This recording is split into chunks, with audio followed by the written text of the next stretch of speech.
Good afternoon, everybody. This is Veena Dansingani from Ayurveda Integral Wellness Center. We are located in Hong Kong, in the heart of Hong Kong, in Tsim Sha Tsui, Kowloon. So, welcome to all of those who are on Facebook Live today, and welcome to those who are on Zoom today.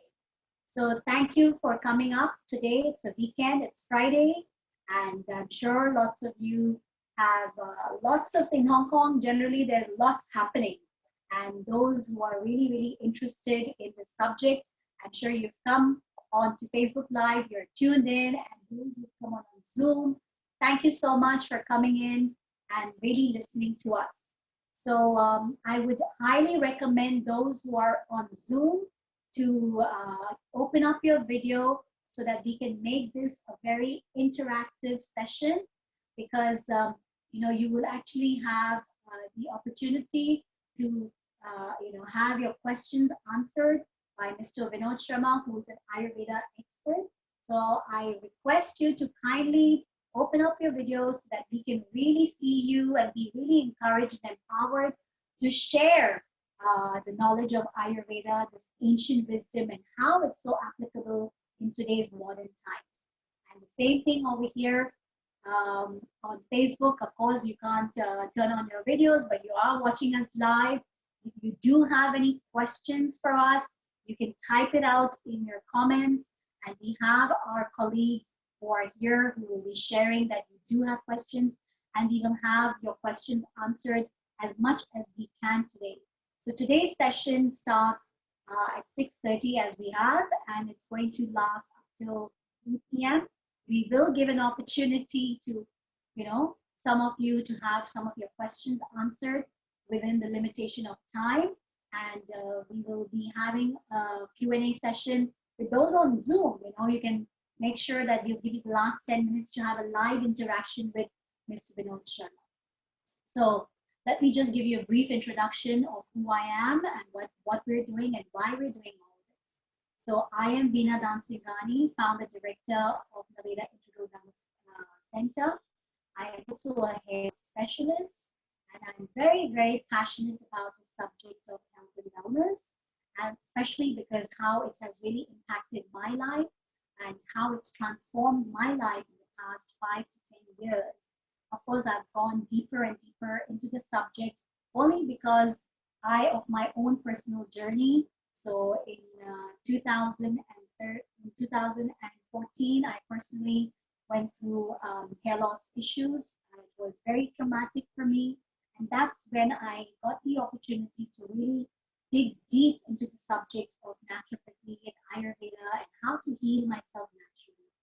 So today here at Ayurveda Integral Wellness Center, we offer you solutions for your hair and health challenges, combining nature and science. All right. And we are very, very honored today to have Mr. Vinod Sharma, who is our in-house Ayurveda expert, who is going to be shedding light with us on this subject. A subject which was not very, very popular back 10 years ago, but it's kind of taken the world by storm in the past couple of years, and especially during this time, during COVID, the COVID pandemic. It has been with us for the past 10, 11 months, and we don't know how long it's going to continue. So today we're going to learn about how we can actually use and how relevant this ancient science of Ayurveda has become in this modern world. As in, you're going to learn all about the how, why, what, who, where, what is Ayurveda, how Ayurveda can actually treat lifestyle health related issues, from your brain issues, from your digestive issues, from your joint issues, from your hormonal issues, and also, is it different from modern medicine, and why has modern medicine taken such a popularity versus ancient science, and why is this ancient science coming back, and what is the benefit of actually digging deep into Ayurveda and really using this as a lifestyle transformation, health transformation.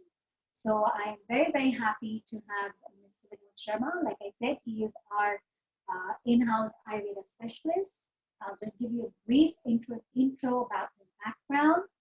Mr. Vinod Sharma is from India. He was born into a Brahmin family, and he comes from a lineage of priests and healers.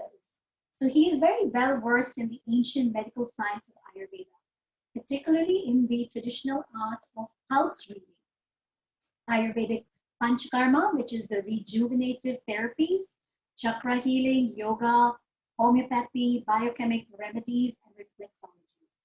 Also, he's a Reiki Grandmaster. He has an exceptional understanding of the human energy field. So he has traveled vastly and widely, conducting seminars and Ayurveda consultations worldwide. And using his wealth of experience in Ayurveda and yoga, he, plus, of course, he's very, very intuitive as well. He has obtained a lot of very, very good results for many sorts of lifestyle related health issues. And he not only works with people in Hong Kong, but he works with people globally and locally, and not only for a particular group of people, but all the ways from babies to adults to senior citizens as well. So he is, like myself, very, very passionate to help everyone achieve vibrant health and well-being. And so the mic is to you, Mr. Vinod Sharma. Tell us a bit more about yourself, and then we can take questions which we've had from a lot of people have sent us questions. So I'm going to be asking you these questions, but anything you'd like to share with us about how, what is Ayurveda and how come it's become so, how relevant is it to modern day living? Your any kind of experience that you'd like to start off with. Namaste, everybody. Thank you, Vinaji, for inviting me today to this Ayurveda Wellness Center. And it's my privilege and my pleasure to be here today to share this ancient wisdom with you people, audience today. Though this is called very ancient science, but it is at the same time timeless. So it is becoming very popular nowadays, as you said very rightly. Before that, I would share with you how my journey started with Ayurveda. As you mentioned while introducing myself, that I was born in that family in culture. So this kind of information was there. The books I used to read from childhood. And natural interest I had, I was attracted to this subject very naturally. And I started, in my college days, I started learning more about it at a deeper level. At that time, only because I was fascinated by the subject, I went into this line. I never even had any kind of idea, any concept that this will become my profession in the future. So I learned this as a hobby, and today, fortunately, it has become a profession as well. So I enjoy what I'm doing, and when I see people take advantage of this and they get benefit when they have any health issues, the health issues are resolved by applying the principles of Ayurveda. So it is very encouraging for me to see. And as you mentioned very rightly, that it is becoming more popular in last couple of years. It was not so popular before, but it is becoming popular very steadily. People are showing more and more interest to adopt this lifestyle of Ayurveda. One reason I feel because it is not so expensive and there are no side effects as such. Like, people normally experience the side effects by taking chemical-based medicines. So in Ayurveda, there is no such thing as side effect. Sometimes people, they ask me when I give them some recommendations about taking some herbs. So they ask me, out of their concern, will this have any side effect? So I jokingly tell them, no, it won't have any side effect. It will have a direct effect. So it will direct. Yes. So there won't be any side effect, but it will be straight direct effect. And there is no harm taking it. The process may be a bit slow when they take it, but because it deals with the cause of the problem, then the symptoms, when they disappear, they don't recur. So recurrence is very, very silent. So from that perspective, I see people are becoming more and more interested to apply Ayurvedic principles in their daily life. Right. So you're saying that it's still relevant to modern times. Are you saying that because from what I understand, it's an ancient science. How old is this science? The centuries old, but the written texts are available about, I would say, 2,500 to 5,000 years ago. They were put in the written form for the benefit of mankind. Now you ask me that, because it's an ancient science. This is the concern of many people also, that because it's an ancient science, whether it can be applied in our modern life. And from my experience, I can tell you surely that actually the need for application of the Ayurvedic principles is much more now than it was before. Because in the ancient times, like, even 5-6 decades ago, people's lifestyle was very simple. It was not so complicated like we have now. So because our lifestyle has become very complicated, the situations around us have become very complex. So the application of Ayurvedic principles has become more necessary than it was before.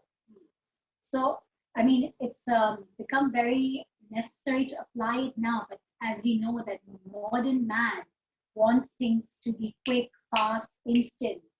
And like you rightly said that with Ayurveda, yes, it has a direct effect, but it takes its own time. And modern man doesn't seem to have time. Yes. So how can they actually use this?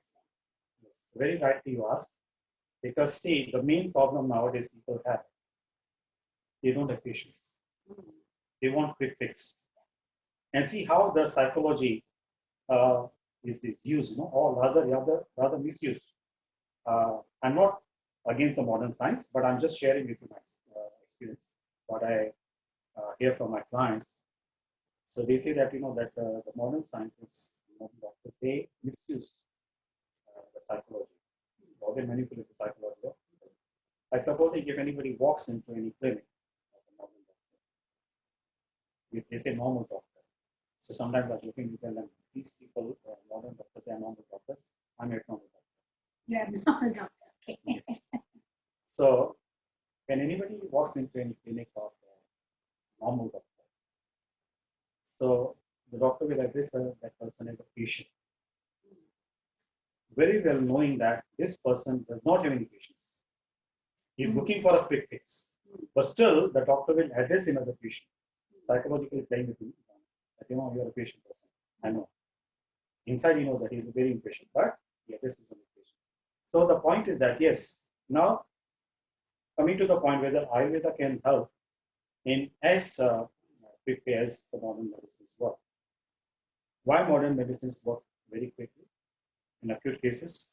Normally because they deal with only the symptoms of the problem, generally. And Ayurveda tries to deal with not only with the symptoms, but with the main cause of the symptoms. So to uproot the main cause of the problem takes more time. Like we give example of a tree. If someone is bothered by the branches of a tree, we keep on cutting the branches of the tree. So cutting any branch of a tree doesn't take long time, but it will regrow after some time. So if you want permanent solution, you need to uproot the tree. Uprooting the tree takes time, depending on how deeply rooted the roots are, correct? How deep they are in the ground. So the problem also, if it is very chronic, we cannot expect that to be cured very quickly. And normally in Ayurveda, we don't use the word cure. We don't cure problems of people. We treat people. We don't treat the problems of people. We treat people and we equip the system of the person to fight with the problem. So when the system becomes strong enough to fight with the problem, then the problem will go. The symptoms also disappear. So yes, it is not always it takes time. It depends on the chronicness of the problem. If the problem is very chronic, then it will take longer time. But if it is acute, in acute cases, it can work very fast. Like I give you an example, a couple of weeks ago, one client called me now because of the social distancing in Hong Kong. I could not meet her in person. She organized some small party, very small group, very close friends. It was a birthday party, and she likes to sing. And she called me in the morning. She said that somehow, her throat was bothering her, so much irritation in the throat. And she said, today evening, it's my birthday. I'm supposed to sing. So can you give me some solution which can help? So I just told her something about home remedy. We conduct kitchen pharmacy workshops also. So black pepper, cinnamon powder with honey, a certain percentage proportion, because I knew her constitution. So based on that, I told her to take, and I told her to take every 2 or 3 doses before the evening, and then she was happy. And the next day she called me that because she was fine. So basically, it's just a combination of certain spices. It seems like they were spices, right? So Yes. you talk about black pepper, honey, and Cinnamon cinnamon powder, which are so available in Very everybody's easy. kitchen, Yes. right? So very interestingly, you were sharing about constituents. What is all that? What is that? Constitution, yes, we call Prakriti in Ayurveda. So each individual has a unique constitution. Like each country has its own constitution. And based on the constitution, they make laws. All the affairs in the countries, given according to this constitution. So our body also has its own constitution. So if we live our life, our eating habits and our lifestyle pattern, it matches with our constitution, then we are safe. Then we won't experience too much of sickness. But the problem is because most of us, we don't know what is our constitution.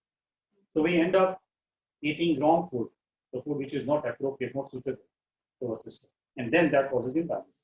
And because of that, we have problems. Right. So, which means to say that this remedy possibly could not be, you wouldn't possibly suggest it for a person who is of a different type. Generally, different yes. Prakriti. You would give them a different.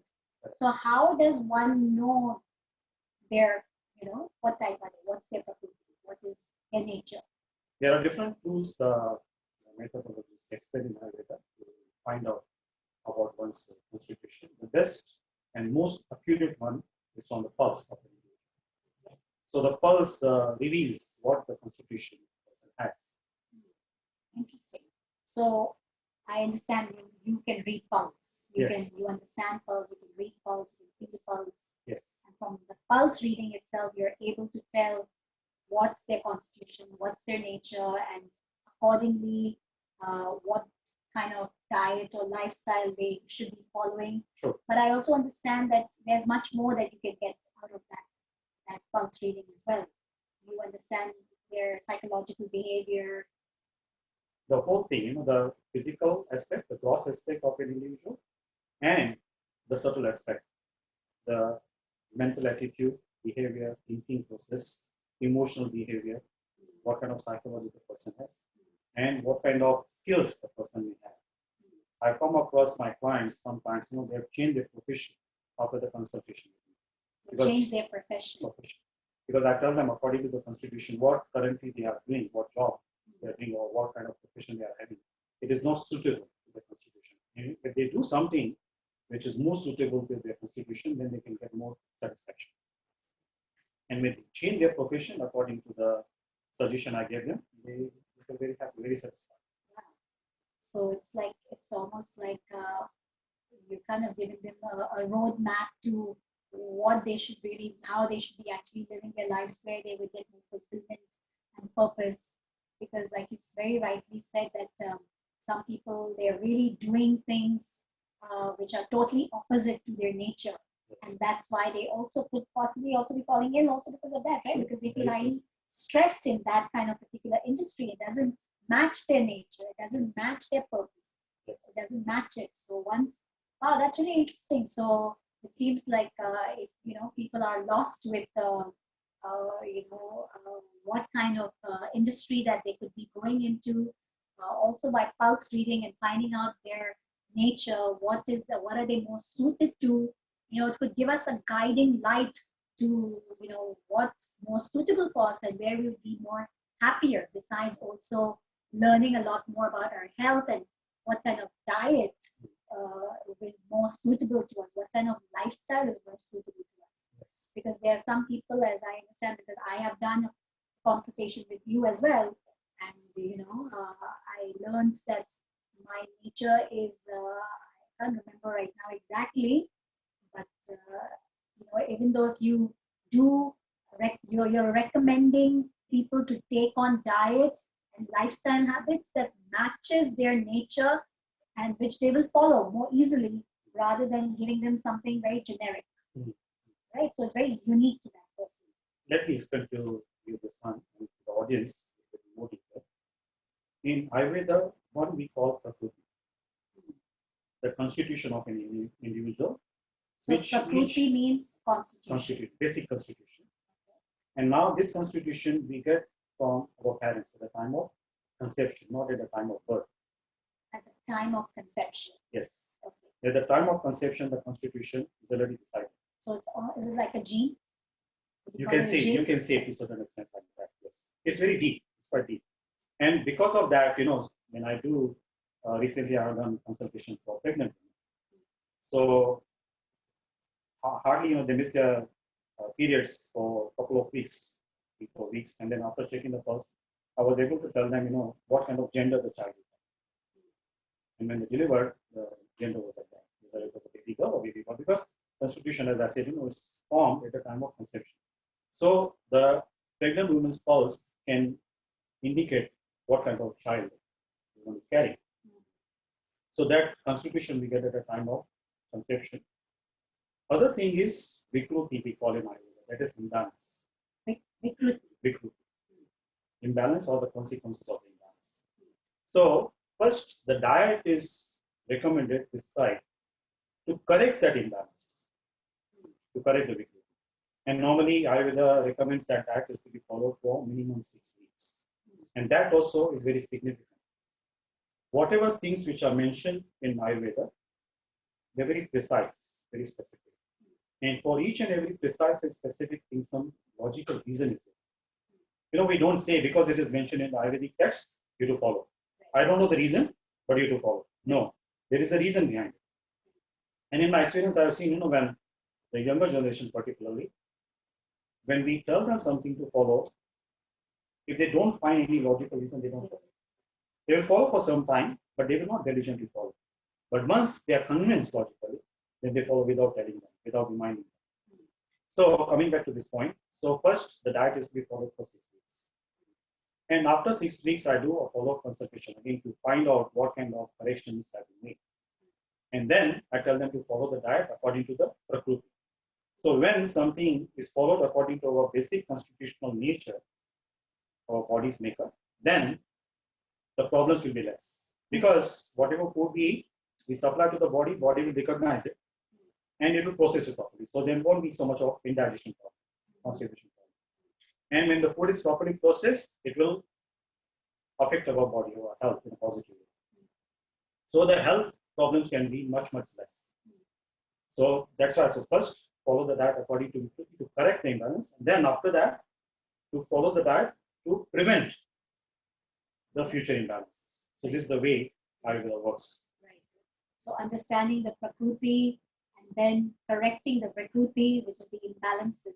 Yes. And then following the diet again back to according to the nature of the person, so that they can remain balanced. Yes. So talking about balance, so it seems like yoga talks about balance, Ayurveda is talking about balance, naturopathy is talking about balance.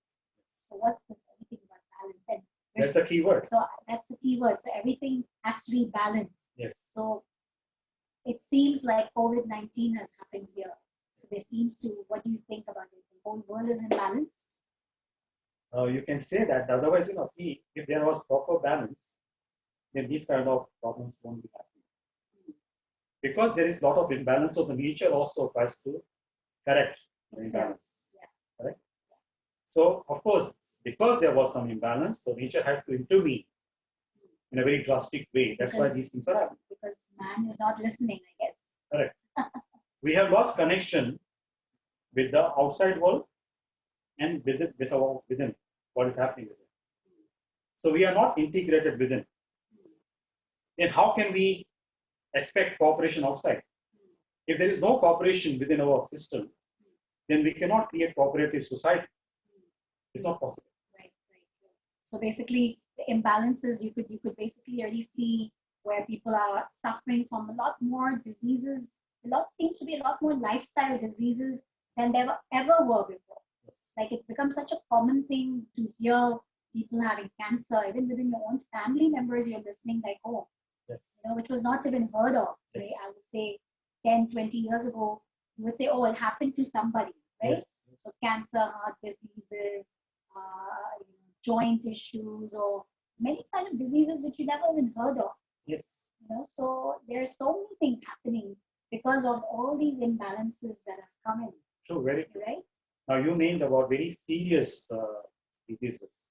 But even, the common health issues which were not so much heard before, like in your case also, when you were studying in your secondary school, I don't think that you heard anybody, any classmates, I could do this.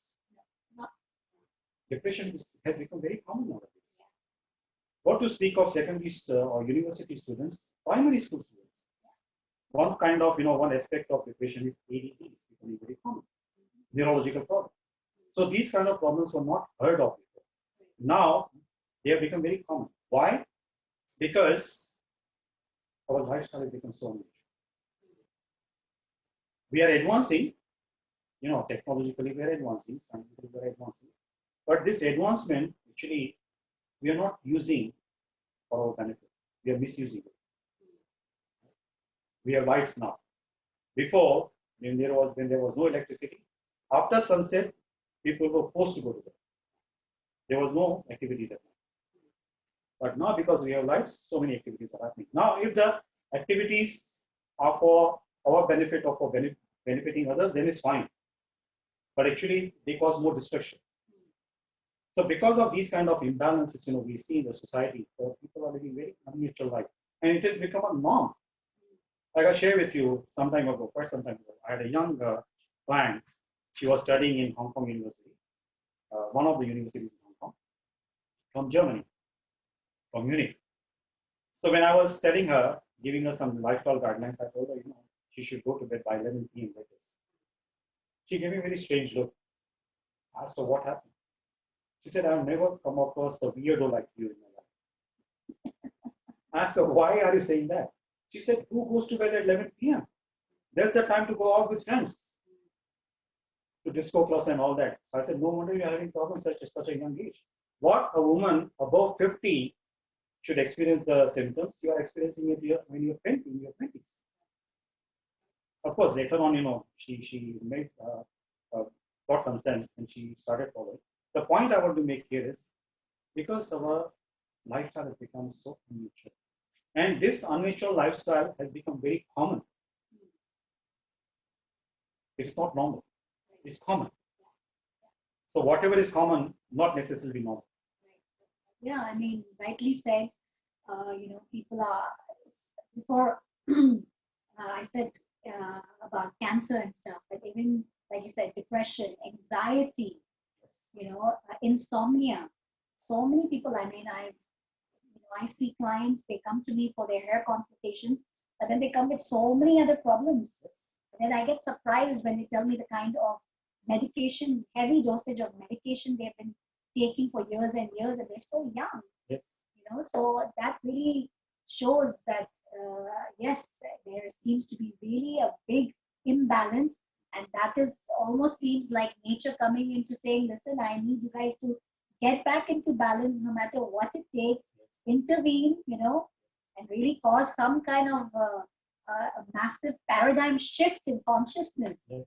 Because if that is not going to happen now, then I don't know when it's going to happen, right? So yes, depression, anxiety, even people feeling purposeless in life, meaningless in life, being so disconnected. So everyone seems, yes, we are today on Facebook Live, we are on Zoom, we have so many different platforms, and we have thousands and thousands of friends and thousands of followers. But like you say, how many people do we know?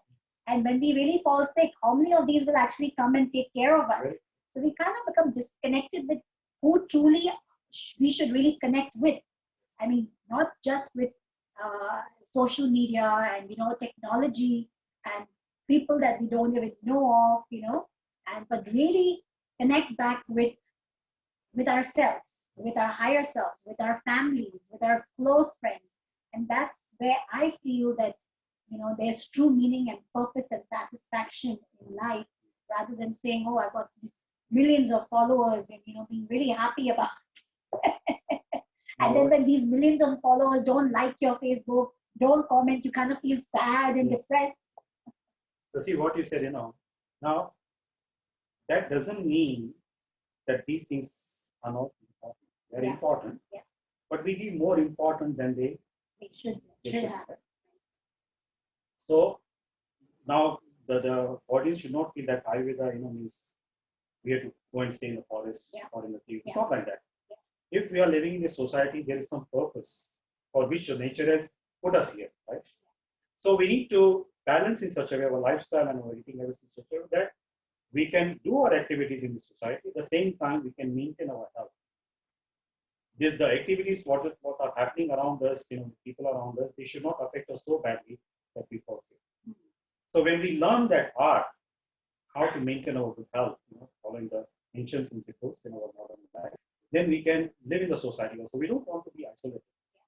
Because that's how we have to make it relevant Correct. to the modern world. Yes. Otherwise, people will totally shy away from it. Yes. Right? Yes. So one of these, what you mentioned about, having so many followers on Facebook and all that, people who are not integrated within, who don't have so much confidence in them, they look for these kind of outside things. How many followers I have, and that gives them satisfaction. That like validates their importance. They don't feel the importance of their own, so they want validation from other people.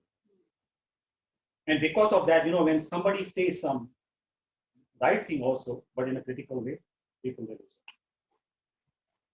People don't like to listen to either. Yeah, constructive criticism also is very difficult for people to even Yes. take it. Because they don't have the strength of character to take in a proper perspective. And because of that, even they lose some people. So that kind of situation should be avoided. And because people, again, I would say that because they are not integrated within, they face these kind of situations. And then they look for the medicines. So tell me a bit about integration. What about integration? What does Ayurveda say about integration? Now, I will give you a little bit of background of the integration, the way it is spoken in yoga, which is branch of Ayurveda. We talk about integrating our energy. Most of the time, our energy flows outside. It goes downward and outward. So Ayurveda and yoga, they teach us how to withdraw our attention from the outside objects, superficial objects, and focus on within. Focus on ourselves within.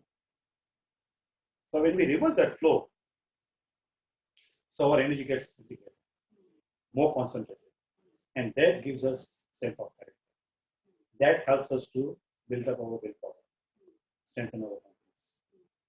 So that is what actually is a deep subject. Yes. So in deep and in short, I can say like this.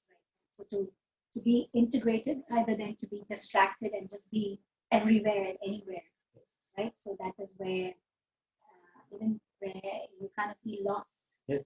Right? So of course then you can go on to talking about various different subjects, but let's come back to the subject. So tell me a bit about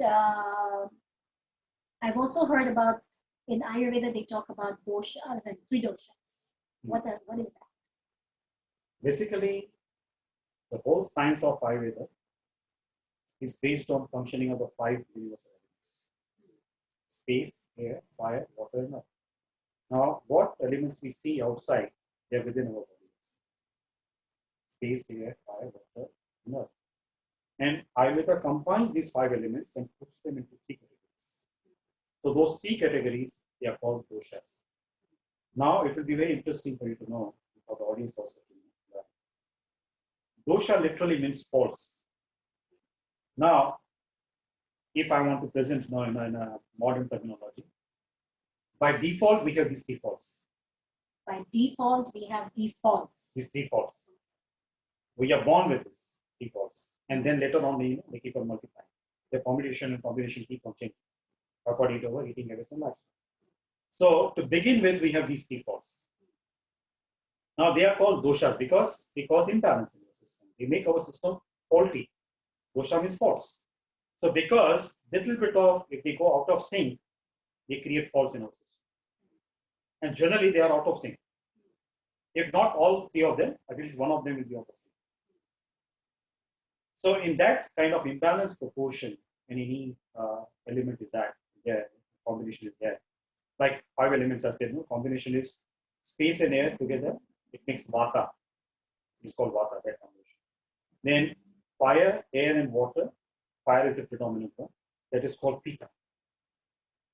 Then water and earth combination. what is the primary one? That is called kapha. So these three, vata, pitta, kapha, they are called three doshas, three faults. So we are born with that. One is the predominant one, the strongest one. The strongest one determines our appropriate constitution. So Ayurveda emphasizes again on balancing this thing. Now, balancing does not necessarily mean they should be in equal proportion. Nobody will have all these three categories in equal proportion. Nobody. So one will be the strongest one, predominant one. So the other two should support the predominant one, should not clash. When they start clashing, that is imbalance. So that causes the health issues. So these are called three doshas. So each one of us has all these three doshas, Yes. and we could be a combination of these doshas. We are always combination. We are a combination. Always. But then there's always a dominant one and a secondary dominant and all that. Correct. Yes. So the predominant one determines our constitution. The one which was there in the stronger position at the time of conception. So that becomes a determining factor for our constitution. And then, because we don't know, as I've mentioned, we don't know the constitution. So we end up eating wrong food, the food which is not suitable for us. And then that will cause imbalance, that is victory.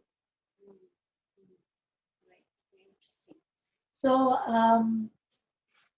I also know something on Ayurveda where they call about ama. Yes. What is ama? Ama is the Sanskrit word for toxic matter in our body. Normally, it is produced on a regular basis. But when it is excessive and the body is not able to eliminate it, it becomes accumulated in the body, then it will start creating obstacles in the weaker sections of the body, weaker parts of the body. And then when it becomes more and more accumulated in that weaker part of the body, it becomes Okay. So those are toxins. toxins. So toxins, according to Ayurveda, because I've heard many other ways when it comes to modern medicine. I also feel that an overdose of modern medicine can make your body toxic as well. So according to Ayurveda, what can, of course, bad eating habits, but what else could be toxic to your body? Not only what you said, the modern medicines can become cause of the toxins. According to Ayurveda, even normal food, healthy food also can become the cause of toxins if it is consumed excessively. Anything in excess, what Ayurveda says, again here the word comes balance. So we have to have a balanced diet. Even the food which can be nectarian, its effect can be very nectarian, very life-giving effect. But if someone consumes that nectarian food also in excess quantity, more than how the body requires, needs, then that can become toxic. That can cause toxic. And what do you think about toxins which are coming from outside as well? Pollution, air, the kind of products we are using. Even nowadays, if you look at the products, they're so full of colors, preservatives. People say natural, organic, and all that. Those could also be very toxic, right? That means you don't really understand what you're eating. Ultimately. Yes. Yeah, because nowadays, unfortunately, we don't get so much of organic food. So many preservatives are there. Basic food also. It's very difficult to find very natural basic food. So because we are eating that, of course, that will cause us toxic. For that matter, what Ayurveda says, it is very, very important. Very important, to make our system strong. When our system is stronger, it can tolerate all the toxic effect of the outside objects, outside food support. The body is weak. Now, if diet plays very important role, and right type of diet is necessary to make our system stronger. Now, the basic food items which are available in the market, they are not toxin free. Then how can our system be stronger? So then the Ayurveda says, then there are some exercises you should do, eating exercises you should do, so which can help your system to detoxify itself. Yeah, right. Detox. Yeah, that's another big subject to talk about. Detox. which we can cover some other time because there's so much to talk about. So, what else I wanted to ask you? Yes. So, in terms of, like you said, here there's a question that says, what is the Ayurvedic approach to diagnose and to treat lifestyle related diseases?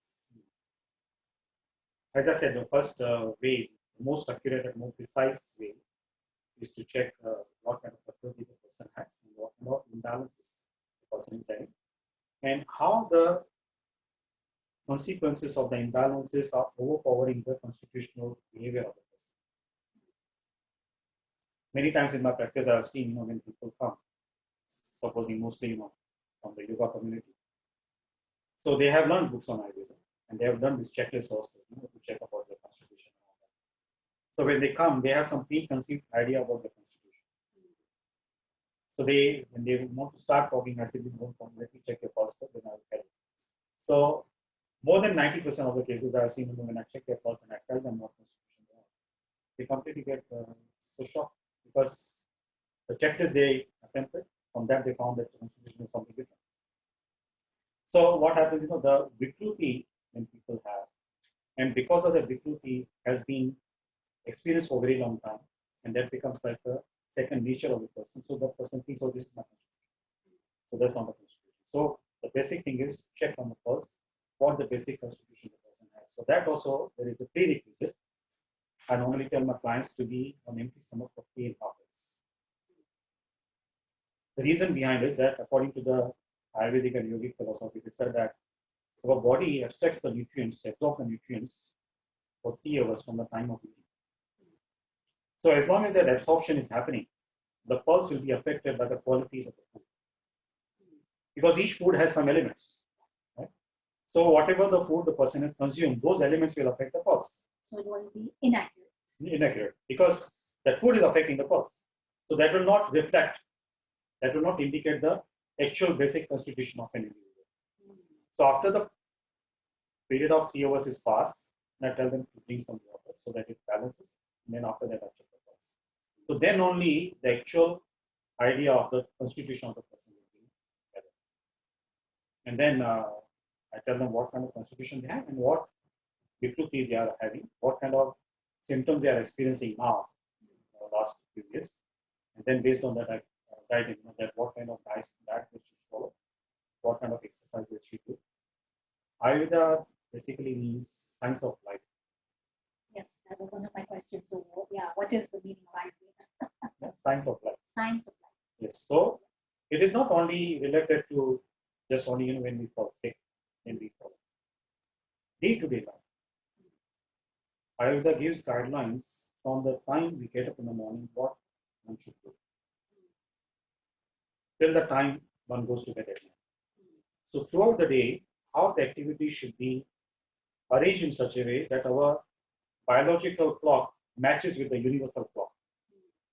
So when there is proper tuning, then there are less chances of falling sick. But when the tuning is disturbed, then we fall sick.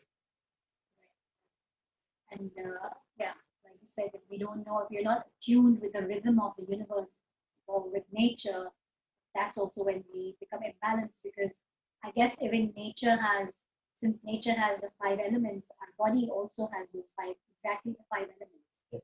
Right? So we are actually the image Part of it. Yes. of what nature is, Yes. right?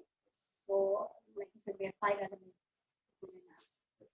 Right? So like you're saying, air, Space, space, air, fire, water, and earth. So that's exactly what is actually the whole universe, the whole nature comprises of. Yes. Right? So we kind of, if nature is imbalanced, if humans are imbalanced, also there's a reflection out there. It was both ways. It works both ways. So if there is imbalances out there, it's also imbalance right here. Yes. So it's just a mirror effect. Yeah, Ayurveda says our body is a miniature of the universe. What we see in the universe, those things are within our body also, in a very minute form. Yeah, It's a of course, small because miniature of the nature is such huge. Here, if you allow me, for the benefit of those audience who may be from Chinese background, they may wonder that we are talking about these 5 elements. Yes. In the Chinese medical system also, TCM, Yes. traditional Chinese medicine, they also talk about five elements. So they have fire, water, earth, metal, or gold, and wood. So they don't talk about air and space. But from Ayurvedic perspective, metal and wood, or gold and wood, they are part of the earth element. They come from the earth. So when we talk about the earth element, they are already included. And in TCM, they don't talk about space and air much. They talk about chi, but not so much about air element, the way it is explained very elaborately in very detail in Ayurveda. Ayurveda talks about there are 10 different types of air in our body. And that kind of information is not there. So this is the major difference. Otherwise, there are so many similarities. So Ayurveda can be relevant to not only its own, because it's an Indian science, right? So it's not only relevant just to the Indian body, or it's relevant to everybody. It's a universal science. Referring to what you said just now, a long time ago, when I was conducting a seminar, so the first show, she called, a lady was sitting. Later, she said she was from America. So when I was explaining these things with the PowerPoint presentation, so she said that, Mr. Sharma, this science is coming from Indian subcontinent. So I'm an American. How can it help me? So I said that the elements are universal. We have same type of air everywhere. Only the degree of pollution is different. Fire has the same properties. It has the same effect everywhere. Water has the same properties. So I gave an example. Supposing you said that you are from America. If I go to America as a visitor, I put my finger in the fire. The fire will not spare me because I'm just a visitor. It will burn my finger. So the qualities, properties of the elements are same everywhere, wherever you go. And the problems what we feel, experience, human society, those are also common, universal. I gave up that example also. So suppose here you have a headache, and I also have a headache. You cannot say that you have American headache, I have Indian headache. Headache is headache, right? So our problems, what we feel in the human society, they are common. And these elements, the way they affect us, they are also common. The effects are common. So this science is universal. Not only it is applicable to humans. That's a good clarification that Ayurveda is applicable to everyone all around the world. And just because it's an Indian ancient science, that it's not just applicable to Indians, but anyone can, gain benefit from it once you learn all about it. So whereas, very interestingly, I want to ask also is, people talk a lot about Ayurveda. But where does actually Ayurveda come from in terms of the ancient scripts? In our ancient scriptures, we talk about Vedas. The whole word Veda comes from the root word Vid. Vid means to know something or to learn something. And Veda means knowledge or wisdom. So broadly speaking, the whole Vedic literature is divided into 4 parts. So Ayurveda comes from the mainly 2 parts of those sections, Atharva Veda and Rig Veda. Atharva Veda, which talks about mainly about the whole lifestyle. There are so many explanations given about the rituals and different kind of activities one should do at a different time of the day to be healthy. Not only that individual's personal health can be maintained, but it can generate the positive energy around, so people around that person also will benefit from that. So it's very subtle science. So mainly it is coming from the Atharva Veda and Rig Veda. So like you said, there are four different types of Vedas. Sections of Vedas. And then all these kind of 4 different types of Vedas are actually teaching. They have different teachings, they have different knowledge. Yes. Right? Like they help us to deal with different aspects of our life. They talk about health, like Atharva Veda talks about health. And one Veda talks about the martial arts also, politics also. So these kind of things are very, very detailed explaining. Very interesting. I mean, yes, Ayurveda is becoming popular, but it's so important to know what's the source of Ayurveda. Yes. Because Ayurveda is just one stream of understanding, right? From the knowledge of Correct. Wonderful. And let's see, what other questions are people asking? Yeah, we have a question. Let's take some people's questions. So someone is asking, hi Vinodji, you talked about lifestyle. So this is from Mansi. So she's saying, what if the lifestyle is correct and there is some gender disorder? Will Ayurveda help? Gender disorder. Oh, not gender, sorry, genetic disorder. Genetic disorder. Yes. So will Ayurveda help if there is a genetic disorder? That depends on the intensity of the genetic disorder. Mhm. Because now see, Ayurveda is very supple science. It talks about karma. Now, because with reference to her question, I would like to share experience with clients. A couple, medically they were very healthy. There was no problem with the sperms or with the eggs of the womb. But they gave birth to a very abnormal child. Then medical doctor said it's because of some genetic disorder. But in their body there was no disorder. So here Ayurveda talks about karma, individual's karma. That couple's karma to have such a baby, and that baby's karma also to pay off the previous lifetime. With regard to the treatments also, what I said, we don't treat problems, ailments of people. We treat people, individuals. So sometimes the type of diseases, health issues also, they are categorized according to the intensity. Some are called susadya, that means can be cured very easily, can be corrected very easily. Then some are called, which are called or cured or treated with more difficulty. And some are asadhya, that means cannot be. So that kind of asadhya kind of illness people have, that means Ayurveda says the person's previous karma must be very heavy because of that person has to go through. And one cannot be freed from the karma unless it is paid off. So this is sort, genetic disorder, what she's saying that to a certain extent, yes, Ayurveda can help. Now, here, two aspects we talk about. When we talk about karma, one is our previous karma, which forms our destiny, which becomes our destiny at present. Then our current karma, which can form our destiny for future. So, Ayurveda says if our current karma, which is purusha, our endeavor, our effort, if our current purusha, our endeavor, our effort is strong enough to combat the consequence of our previous karma, then that's possible. But if our current effort is not strong enough to combat, nullify the previous karma's effect, then it is. So it can help, but to a certain extent, but then there's also the entire karmic factors. It's depending on the intensity. Of it.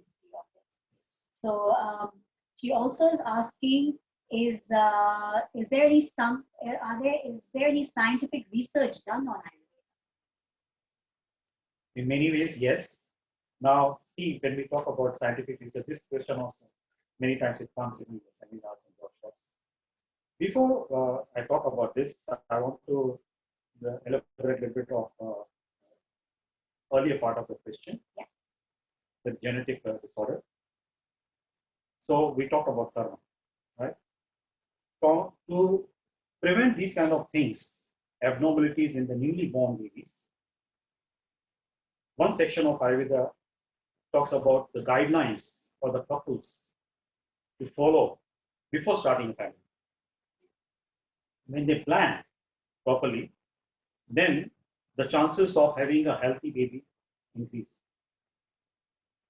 But nowadays, very seldom you come across people couples. So Ayurveda gives guidelines very beautifully explain, that what kind of guidelines a couple should follow, at least for 6 weeks before planning to start a family. Then that kind of preparation will help to have a healthy baby. But then where does karma fall into place there? Because if karmically that baby had to be like this and come into that family, no matter how much preparation you make. So because of the karmic bondage, that soul will associate with that couple. But if that couple is preparing something, doing that endeavor at that present time, so that will have reducing effect on the baby's karma as well. So any kind of tips as in what kind of preparation? Not certain things that Like we for can do. example, very in nutshell, I say that Ayurveda says that sweet things. Now, when we talk about sweet things, not sugar. Whenever we talk, because our mind is conditioned that way, whenever we mention this word sweet, immediately people think of sugar.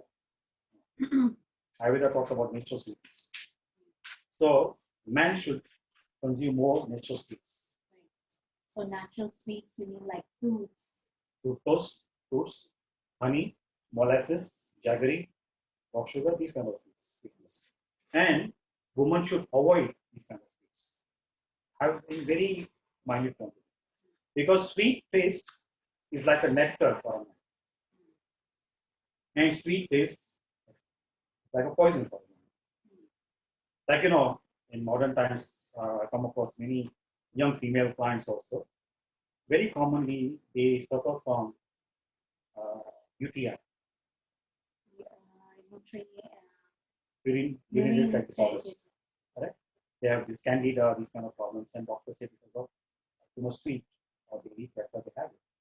So Nayurveda also to say, the sweets are like poison for them. For all women? Or? Generally, yes. Especially a woman who is trying to conceive should reduce the intake of sweets. Should take more sour things.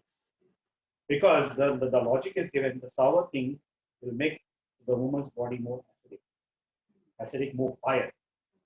So then when the fire is influencing the egg, so that egg will have more magnetic force to attract the sperms. Then the conception can become easier. So this kind of explanation is given in very detail how these things work biologically.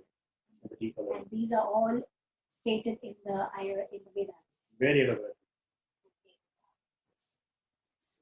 Yeah, so the second part she's mentioning that whether these kind of things are scientifically proven. Now, when we talk about scientific experiment or proof, because our perception is very limited. So we think from the perception what we are exposed to in the present time. So we think about laboratory.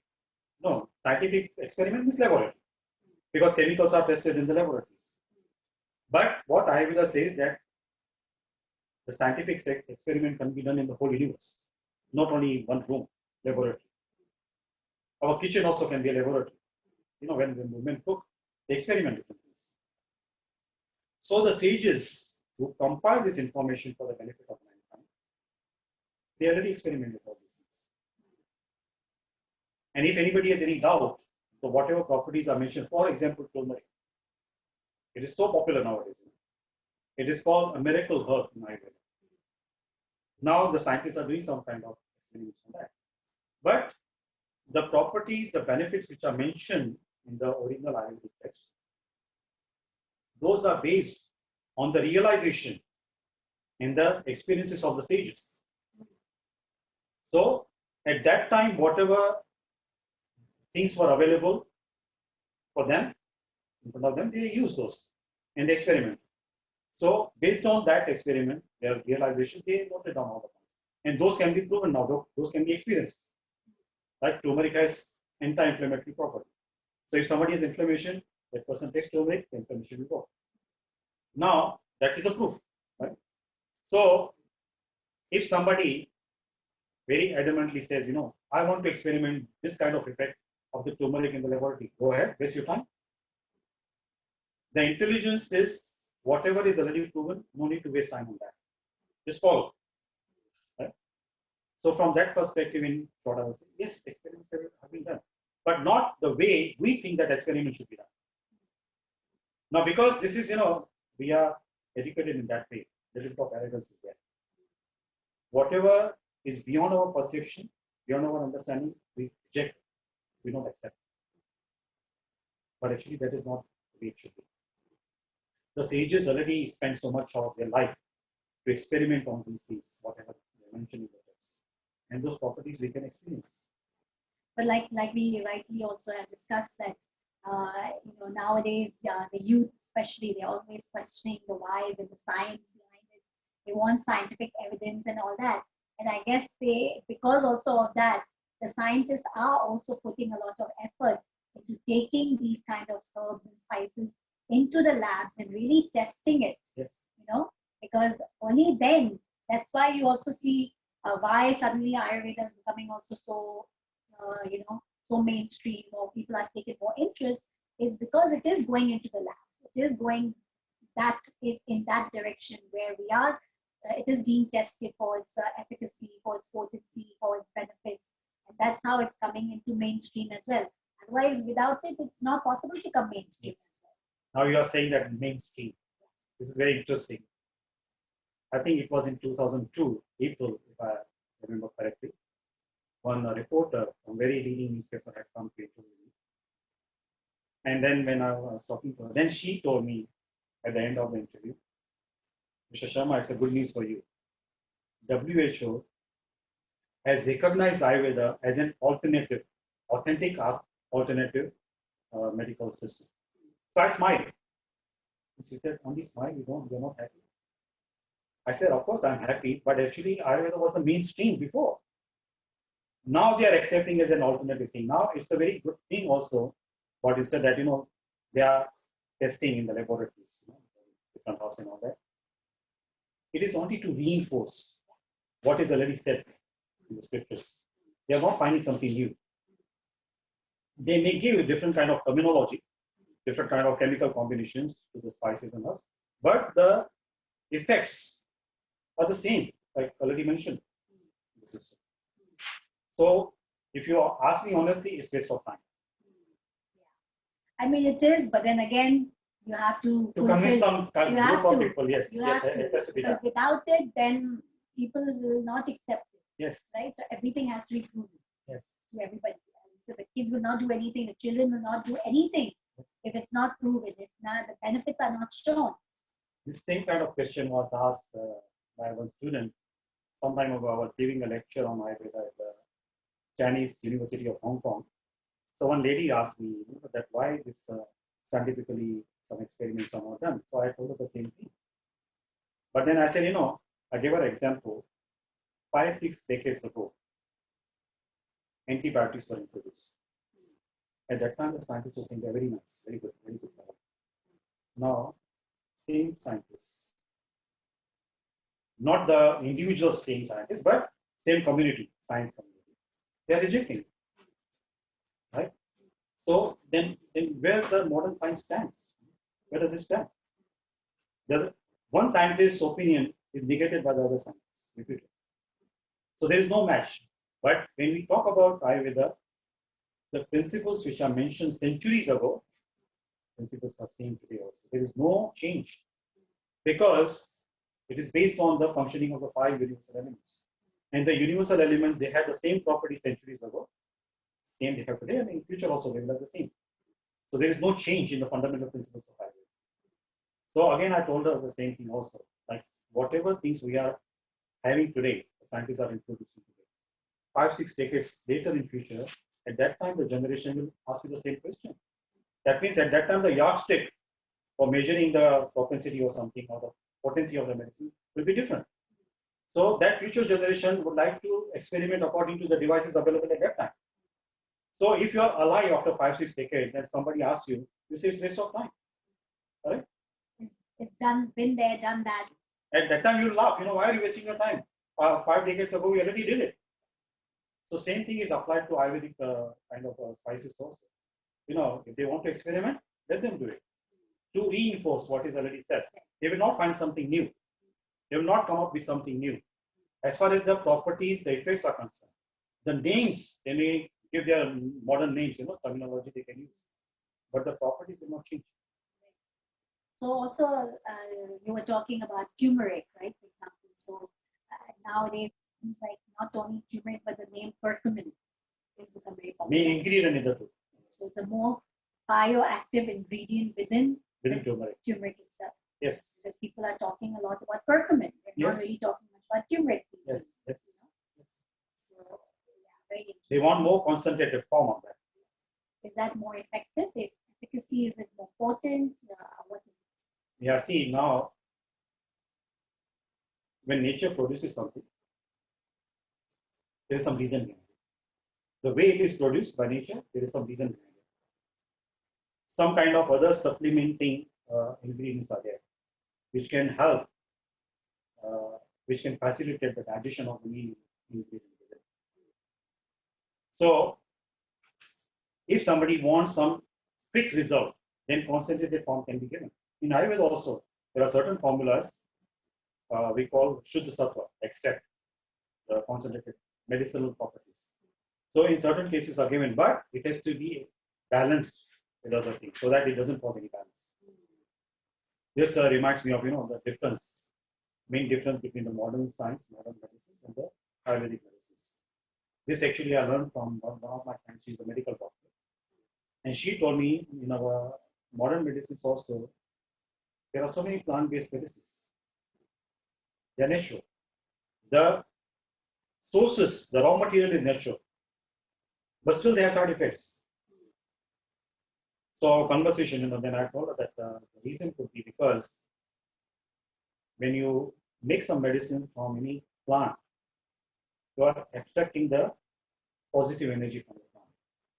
That's why they have very quick effect, quick results. But when you take in the original form, that herb or plant, in the Ayurvedic way, so we are taking negative and positive energy both. And our body has both, negative and positive energy. So because we are taking the raw form, so you're supplying the negative and positive energy, it will not cause any imbalance. But if you supply only the positive energy of that plant or herb, that will cause imbalance. Though it will apparently cure the problem of the person. I mean, subdue the symptoms of the problem, not exactly cure, but it will cause imbalance because there is no negative energy supply. And that imbalance causes side effects. That's side effect of the medicine.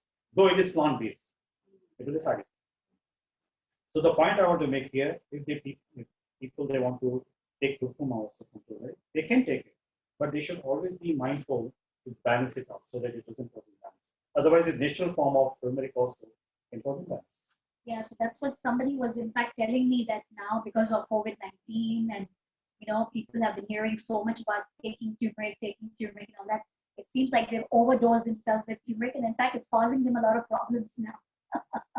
Again, balance is the key word. Anything which is beneficial also should not be taken excessively.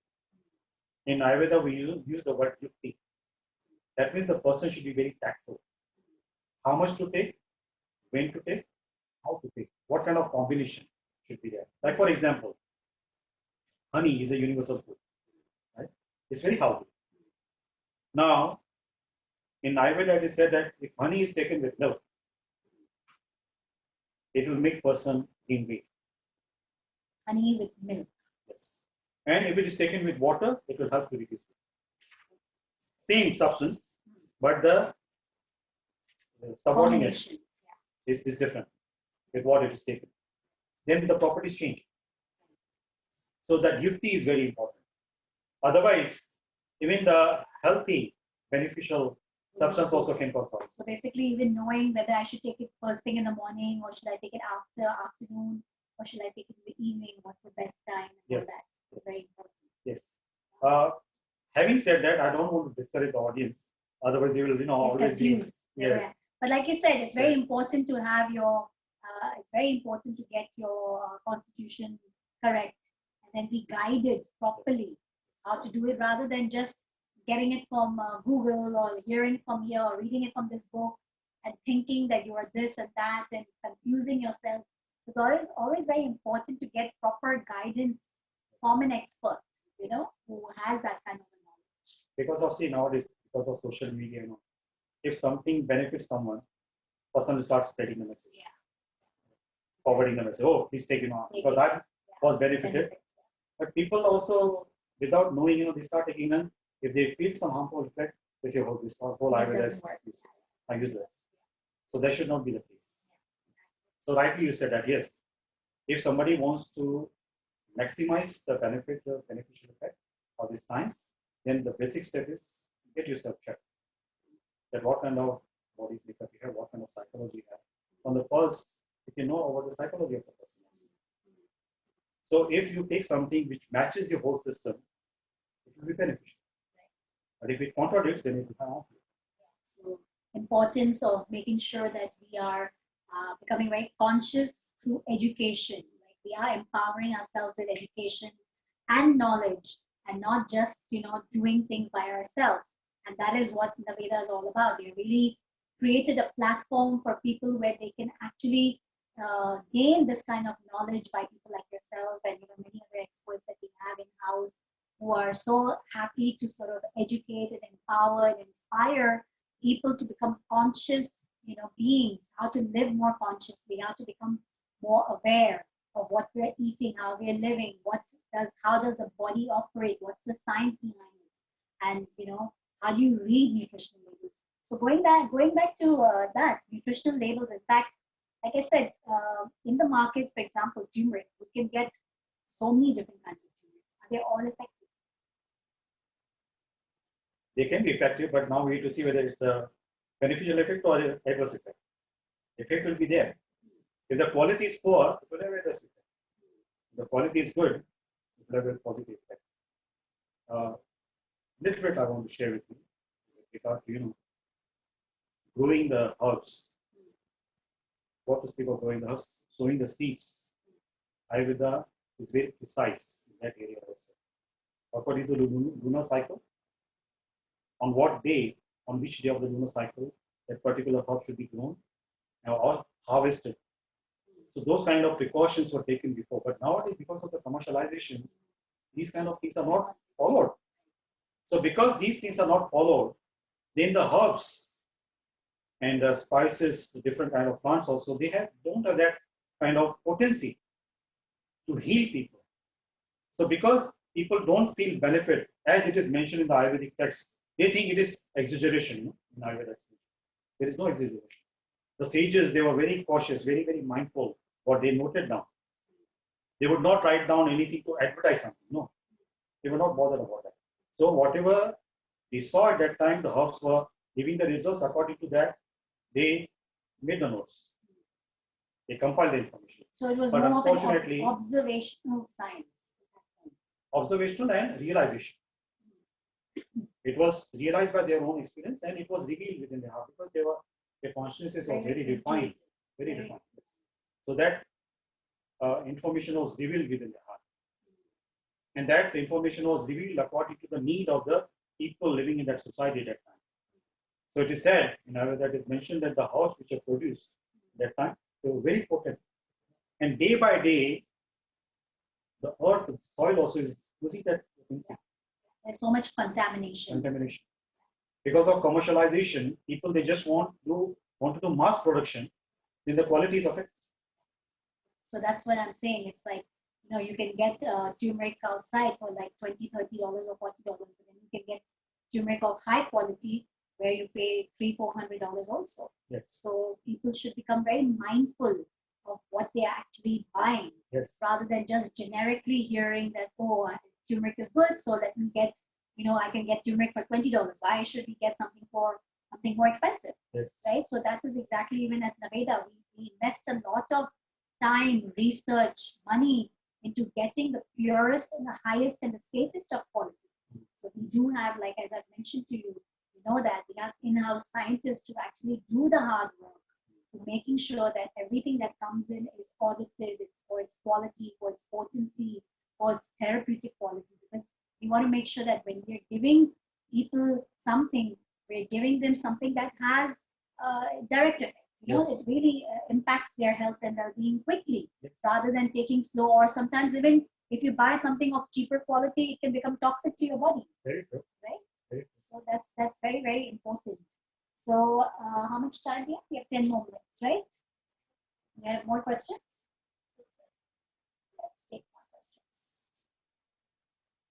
So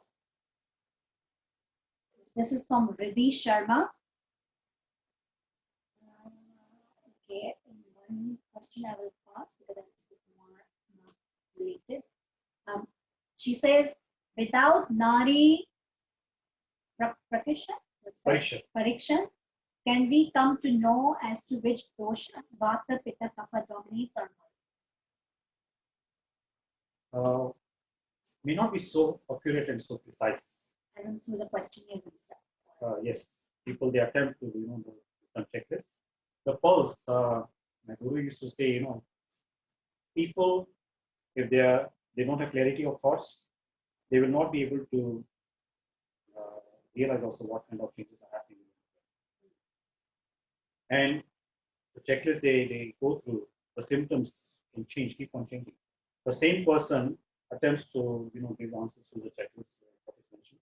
After a few days, the answers will be different. So the answer to precise answer to this question is the most accurate, more precise is Nadi function. My guru said that people may lie. Even the medical reports also may not be so accurate. They may not be so true, but the pulse will not lie. That's why whenever people they want to make any appointment with me, they call us email, they want to ask some questions. I mean, mention that what they are going to say. Don't mention anything. Let me check your pulse, and I will tell you first what may be happening with you. And if I miss out something, in addition to that, what I already told you, you want to add something, then you can. The pulse records everything. So that means the more accurate way is to definitely get your pulse checked. Yes. Right. So coming to that, we have only a few more minutes left. So just to any sort of tips on some immunity boosting methods or herbs according to Ayurveda, because everyone's talking about, again, it is still, though Hong Kong is opened up and many places have opened up, again they're closing. There seems to be a never-ending story with COVID right now. So, like you rightly said, that we need to boost up our immune system. Any kind of tips you can give everybody? See, this enforces the main basic principle and objective of Ayurveda, which is prevention is better than cure. So centuries ago, Ayurveda mentioned this objective. We should live our life in such a way that we are able to prevent problems rather than after that we try to find some cure for the problem. So the key is we need to strengthen our own immune system.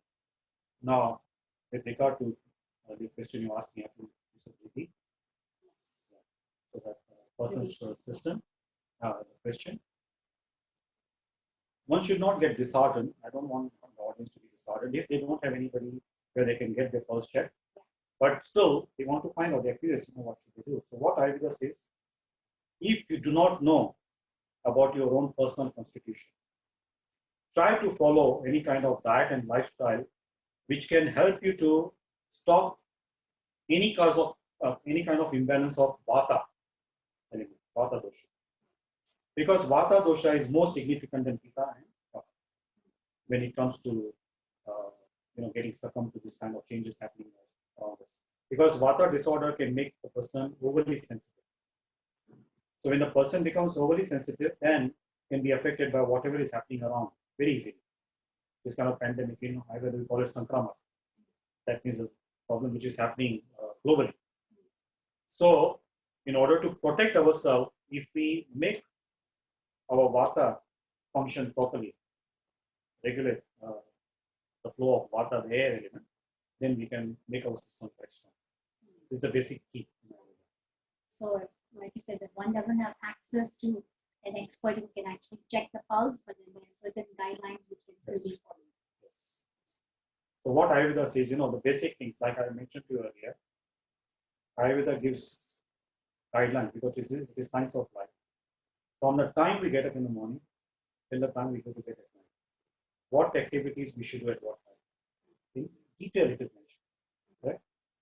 So basic things if we apply, just for the benefit of audience. When you get up in the morning, it is said that you sit for a while. You take a few deep breaths and then you take a deep breath in after a few deep breaths. You hold your palm underneath the nostril and you breathe out. You will see that force of the air from one nostril will be higher than the other one. Always, it keeps on changing. So depending on from which nostril the force of air is stronger, you put that foot down on the floor. So the explanation is given in either. That means we are attuning ourselves with the universal energy. Our biological energy is akin to the universal energy. So it is said that, of course, we cannot avoid the problems. Problems will come. But how we face the problem, that our attitude depends on us. So that attitude can be more productive, more constructive when this simple thing we do. And then at night, to have good sleep. Ayurveda says our day starts, our morning starts with the night before. Right? So at night, before we retire, we go to bed, to ensure good quality sleep, uninterrupted sleep, if we rub some warming oil on the source of the sleep. Any oil? Warming, like sesame oil. Sesame oil. When the weather is really cold, then we can use mustard oil. Rub on the source of the feet, make the feet warm, and cover your feet. With socks or something. With the loose socks, cotton socks, and then go to bed. So that will ensure, it will help to maintain the body's normal temperature. When there is fluctuation in the temperature, the sleep is disturbed. So when the temperature is maintained throughout the night, then the sleep is quite deep. So when the good quality sleep is there, then the morning will be quite tight. Absolutely. When you're sleeping good, you have deep sleep, and you wake up in the morning refreshed. Yes. Otherwise, if you're not, you feel so tired when you wake up in the morning. Especially when your mind has been constantly running the whole night. It's almost like, my God, I can't even sleep. Yes. I can't even tune out, you know? Yes. And in my seminars, when I conduct about the lifestyle, Ayurveda is so precise in detail. It explains how to take shower. When I ask this question, people think that it's a very silly question you ask. Everybody knows how to take shower. But when I ask the question, when people reply, more than 95% of the people, they give wrong answers. Because most of the people, they don't know how to take shower. So in terms of the timing or the temperature, or what are we talking? All things. Of course, the timing is very important. Then which part of the body we should put water on first? First when it starts. Yes. That also is very important. And what kind of preparations should be done before taking shower? So those kind of details are given. From this, when you read about these details, you'll find this science is so wonderful, so complete. It touches all aspects of our life.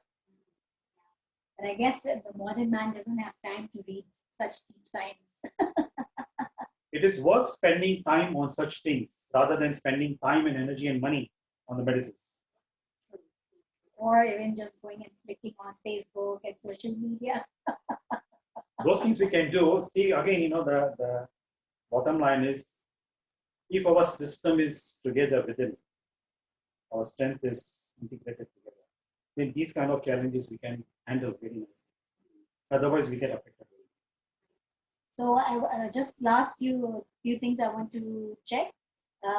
Some very any common or popular Ayurvedic herbs you can recommend, which can really help not only just one lifestyle disease, but something that people can commonly take on a regular basis that can really be beneficial.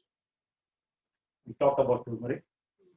That's a very universal herb, which is beneficial for everybody, from small children to senior citizens.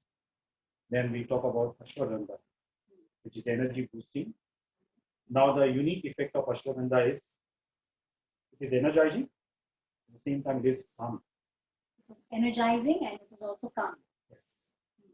So if we go in detail, when the explanation is given about these herbs in Ayurvedic text, it is mentioned when the herb's quality is good, and the person takes, the body's intelligence recognizes the herb, then according to the need of the body, that body's intelligence will make that herb work.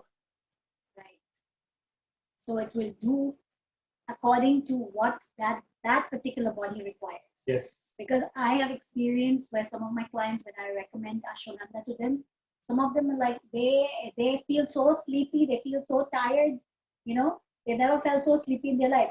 Some people I feel, wow, they're so totally energized. Yeah, so this again, it boils down to the vikruti, mainly not so much constitution, vikruti of that person. Imbalance. Yes, imbalances. Because if the imbalance is there, then that unique herb also will have different kind of effect. different from what is mentioned in the scriptures. But is that, can that cause that, would that be inappropriate for that person then At that time. at that time? So that if it's giving too much sleepiness or tiredness to that person, is that what the body is needing, or it's actually not right for that person? It can be both situations. Now, in the Vikruti such, we talk about karma. That means when the toxic matter is accumulated in the body, that also will create a barrier, obstacle in the herb to work according to the actual potency of the herb. So there are different factors involved We have here. to take into account. Yeah, different factors. But in general, if the person feels like that, then the person should opt for something else. Should not take that. If that kind of symptom, those kind of symptoms persist for more than a week, we give 7 days time. Try for 7 days. If the effect of the herb is something different, what is mentioned, or how it should work, different from that, then you should stop. So you should stop and then possibly consult and see whether your body actually requires a detox process first. Correct. So maybe there's so much ama in the body that it needs to go through a detoxification process before this can actually become, beneficial for that. Very. So what I want to, just end off with is the Vedas. We were talking about the Vedas, and the Vedas talk a lot about rituals. And they have a lot of significance and application to modern day living. So one thing I would like to ask about is yagnas. Like why, and some people call it Agni Yagnas, some people call it yagnas. So is it a ritual, and why should one actually, perform these kind? We see it happening during weddings, we see it during some sort of house openings or office openings, or change of seasons. What is the benefit or the purpose or significance in this? Yeah, it's very integral part of the Vedic lifestyle. Different rituals. Now, these rituals also, these are not superstitious rituals. They're not only formalities. There are scientific reasons behind. We are going to perform on the 14th. So yeah, we're gonna have one on the 14th, which is next Wednesday. Yeah. So that time I will explain in more detail. But to give you answer in short now. So these rituals, for example, you said about wedding ceremony. Mainly the yagnas are done. The fire ceremony is done. Out of these 5 elements, fire is the purest, because it can remove all the toxicity and all the negativity. So to purify the surroundings and to burn the bad karma of the individual couple, especially during the wedding, that fire ceremony is done. And specific mantras are chanted. In this aspect also, I would like to mention to you, just to give you an example, with the audience. It is so scientific and so much in detail and so precise. When we do different gestures during the ceremonies, those different gestures have some meaning, some reason, logical reason. Now, for example, when we start the fire ceremony, we invoke a particular form of the fire god. We don't invoke the same form of the fire god, different names of fire god are there, according to the ceremonies. So, particular form is invoked. And then we do this gesture. The tip of the thumbs are touched at the middle part of the ring finger. This is called avan, invoking, inviting the gesture. We do this gesture by chanting the mantra to invite the fire god at that ceremony. Now, why do we do this gesture? Why don't we touch the tip of the thumbs at the middle of the middle finger or the index finger by ring finger? Of course, now scientifically it is proven that fingers have direct connection with the heart, particularly the ring finger. Now, the thumbs represent, according to the Vedic philosophy, our pride, our ego, even our self-confidence also. Now, that's when anything goes wrong. Now we use this mark, right? Liking also we use this mark, right? So this is a symbol of our pride and ego also, and confidence. So, and the index finger, particularly, it has direct connection with the heart. So we use the tips of our thumbs touching the middle part of the ring finger. So when we bend the ring finger, the acute bending is there in the middle. not at the top joint, not at the bottom, the middle. That means we are inviting that fire God from the depth of our heart, from the bottom of our heart. And we bend, it is softly bend. And we are inviting it in very submissive way, surrendered mood, not egoistic way. So our ego is surrendered, and then we are invited. So these kind of different gestures, what we do, there is some logical, scientific reason behind it. And it's a whole science. What I said, the Vedas, which are compiled by the seers, the sages, the self-realized souls, they would not waste time unnecessarily writing books. It was not like books on fiction for them, but information they compiled for the benefit of mankind. And if we apply with the right mood, in the right way, with the right objective, then the resource also will be right. Wonderful. So it's I mean I could go on and on, and we could go on and on and on with the subject. Yes. But let's be mindful about timing. And thank you so much to Sharma ji for coming in and shedding light on Ayurveda and its ancient wisdom and how it's relevant to mankind these days. We definitely need to learn more and really empower ourselves with this kind of a knowledge so that we can apply it into our modern day living. So the Veda Integral Wellness Center is going to continually have a series of Ayurveda talks by Mr. Vinod Sharma, who's going to shed light on the ancient wisdom. And also, not only that, we do also have Dr. Sanjay Navagar, who actually sheds light on the scientific aspect of Ayurveda as well, and how they can both be combined, and still Ayurveda is very much applicable to modern day living, combining nature and science together. And they can live very peacefully and very coherently together, providing solutions to mankind's health issues, to global environmental issues, to social issues. So it is a beautiful science, and I highly encourage all of you to tune in. At the moment, yes, there still seems to be social distancing. People still prefer to watch this live on Facebook or on Zoom, but we are having live sessions already. We're not accommodating too many people. We accommodate small groups of people here as well, so that we can make this more interactive as well. We can have live questions and stuff. So I invite all of you, whoever are interested.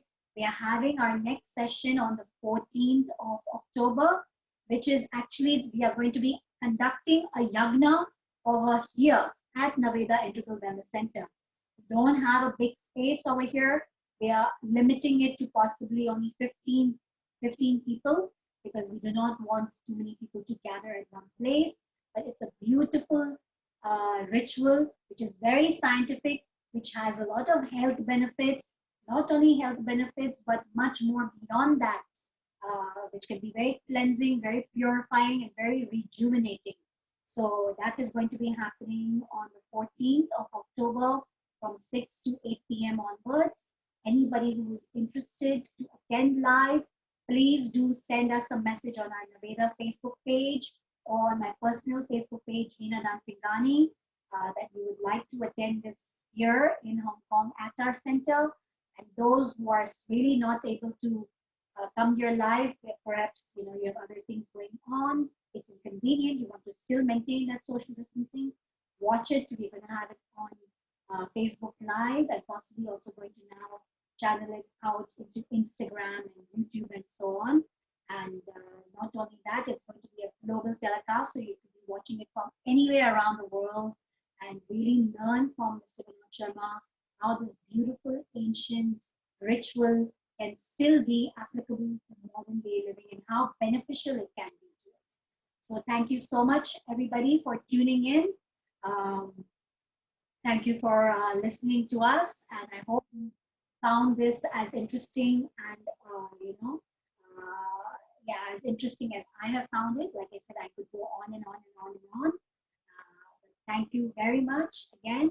This is Veena Dansingani, founder director of the Veda Integral Wellness Center. We are an award-winning Integral Wellness Center in Hong Kong, located in the heart of Chip Saint Choi. Please come and visit us. visit our center. We have solutions, we have services from nature and science, and we make sure that anything we are providing by experts who know what they're talking about. It's not generically who has studied it for a few months or 1 or 2 years, but these are experts who have experience and knowledge from the past 30 years or so. And we make sure that everything, our products, our herbs, everything that comes in are of the purest form. They're safe, they're natural, they have been audited. And please come and visit our beautiful center which we've set up. And you're most welcome. And all I can say is thank you for coming in and live life Naveda way, 100% safe, 100% natural. Thank you so much. And I look forward to seeing you on our next session on the 14th of October. Thank you and namaste. Thank you. Thank you, everybody. And last what I would like to mention, conclude this session today with that what Ayurveda says, having knowledge about the herbs, different kind of healing plants, everything, is the half that we want. We can get the maximum benefit when we apply, when we take those things. So don't keep this knowledge what you have if you have gained some knowledge, if you think that it's beneficial, don't keep it to yourself and share with people as much as possible and with as many people as possible. Sharing is gaining in Ayurveda, that is said. It's not like sharing is losing something. You will gain more by sharing it. So thank you very much. And thank you, Vinaji, for inviting me today. It was really my pleasure to be here. And I look forward to the next event on the 14th of October. The Yagna will be great. And also just to let you all know, if anyone is interested in booking an Ayurvedic consultation or checking your pulse, and Mr. Vinod Sharma is our in-house Ayurvedic specialist, so you can always call Naveda Wellness Center and book a private consultation with him, and we can give you more details about this. Please log on to follow us on Instagram, NavedaWellness.com, or even come up to like us on our Naveda on our Facebook page. Send us an email, give us a call. Our number is 9167-5431.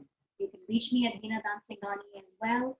Message us, and we can give you all the information of how you can actually book a consultation with Vinod Sharma. All right. Thank you so much. Bye.